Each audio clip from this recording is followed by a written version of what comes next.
Hristiyan, Hristiyan, Hristiyan. Hristiyan, Hristiyanlığa inanır. Hristiyan, Hristiyanlığa inanır. Hristiyan, Hristiyanlığa inanır. Benim 5 Hristiyan arkadaşım var. Benim 5 Hristiyan arkadaşım var. Benim 5 Hristiyan arkadaşım var. Avrupa'nın çoğunluğu Hristiyan.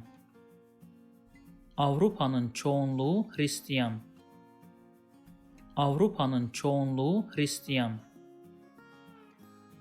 If you like this video, please subscribe to my channel below for more videos on Turkish grammar, vocabulary, and pronunciation. Also, if you think this video can benefit somebody else, please share it with them. Last, if you have any comment or request, please provide your feedback in the comment section below and I'll do my best to respond as soon as possible.